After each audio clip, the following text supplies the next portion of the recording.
போட்டித் தேர்வு தயாராகும் அனைவருக்கும் அதியமான் குழுமத்தின் வணக்கம். நம்ம இன்னைக்கு வீடியோவில் பார்க்க போகிறது ஆவி நிறுவனத்தில் அரசு வேலைக்கான வேலைவாய்ப்பு அறிவிப்பு வந்திருக்கு.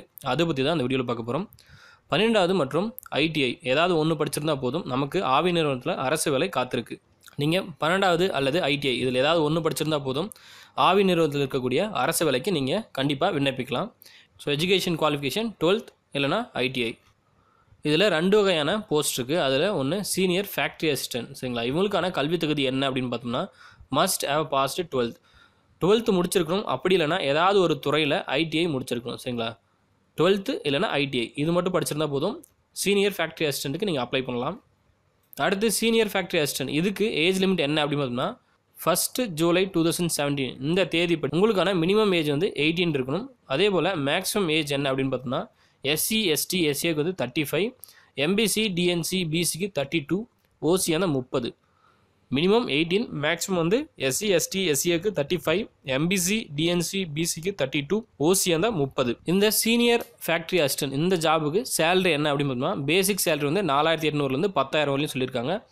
கிரேட் பே வந்து 1300 ரூபா, சரிங்களா? ஸோ பேசிக் 4800லேருந்து 10,000 வரலையும், கிரேட் பே வந்து 1300 ரூபா சொல்லியிருக்காங்க.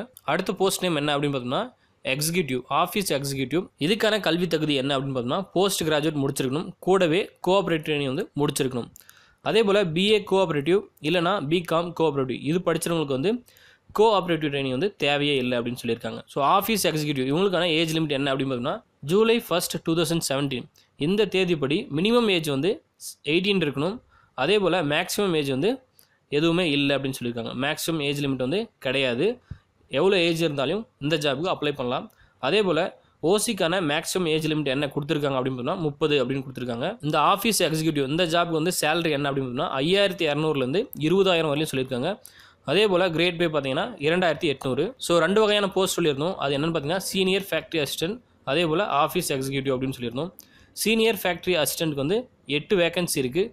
அதே போல் ஆஃபீஸ் எக்ஸிக்யூட்டிவ் வந்து ஒரு போஸ்ட் வேகன்சி இருக்குது. ஸோ பணியிடம் எங்கே அப்படின்னு பார்த்தீங்கன்னா கன்னியாகுமரி டிஸ்ட்ரிக்ட். ஸோ எப்படி அப்ளை பண்ணலாம் அப்படின்னு பார்த்தீங்கன்னா அஞ்சல் வழி மூலமாக தான் நீங்கள் அப்ளை பண்ண முடியும். போஸ்ட்டில் தான் நீங்கள் சென்ட் பண்ணணும். ஸோ நீங்கள் போஸ்ட் சென்ட் பண்ணும்போது இந்த ஃபார்மேட்டில் தான் நீங்கள் சென்ட் பண்ணணும். அப்ளிகேஷன் ஃபார் த போஸ்ட் அப்படின்ட்டு எந்த போஸ்ட்டுக்கு அப்ளை பண்ணுறீங்களோ அந்த நேம், அதே போல் அட்வர்டைஸ்மெண்ட் நம்பர் வந்து 7/2017 அப்படின்னு கொடுத்துட்டு 2 வந்து அட்ரஸ் இது தான், the general manager Kanyakumari district cooperative milk producers union limited KP road Nagercoil Kanyakumari district 629003. So இந்த அட்ரஸுக்கு தான் நீங்கள் சென்ட் பண்ணணும். ஸோ அந்த அட்ரஸ் டீட்டெயில்ஸ் வந்து கீழே கொடுத்துருக்கக்கூடிய PDF லிங்க்கில் இருக்குது. அந்த லிங்க்கை நீங்கள் கிளிக் பண்ணி இந்த அட்ரஸை எடுத்துக்கலாம்.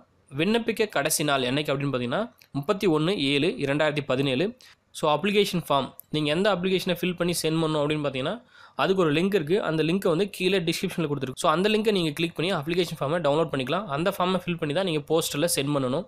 போஸ்டல் சென்ட் பண்ண வேண்டியதுக்கான அட்ரஸ் வந்து அதே PDF லிங்க்கில் இருக்குது. அந்த அட்ரஸை நீங்கள் எடுத்துகிட்டு அந்த அட்ரஸை சென்ட் பண்ணிக்கலாம். ஸோ நீங்கள் ஒன்ஸ் அப்ளை பண்ணிட்டீங்கன்னா இந்த ஜாபுக்கு வந்து எப்படி வந்து செலக்ட் பண்ணுவாங்க அப்படின்றத பற்றி அடுத்த வீடியோவில் பார்க்கலாம். இதுக்கு வந்து எந்த ஒரு எக்ஸாமுமே கிடையாது. நீங்கள் ஒன்ஸ் அப்ளிகேஷன் சென்ட் பண்ணிங்கன்னா உங்கள் மார்க் பேசிஸ்லாம் செலக்ட் பண்ணுவாங்க. எப்படி செலக்ட் பண்ணுவாங்க அப்படின்றத அடுத்த வீடியோவில் பார்க்கலாம். இந்த வீடியோ உங்களுக்கு பிடிச்சிருந்தால் லைக் பண்ணுங்கள், கமெண்ட் பண்ணுங்கள். எக்ஸாம் ப்ரிப்பேர் ஸ்டூடெண்ட்ஸ் கூட இந்த வீடியோவை ஷேர் பண்ணுங்கள். எங்களது தகவல் உங்களுக்கு பிடித்திருந்தால் எங்களோட சேனலை சப்ஸ்கிரைப் பண்ணுங்கள். TNPSC பாடத்தில் வரலாறு, அறிவியல், நடப்பு நிகழ்வுகள், கணிதம் பற்றிய விவரங்கள் அறிய எங்களோடு இணைந்திருங்கள். நன்றியுடன் அதியமான் குழுமம். நன்றி, வணக்கம்.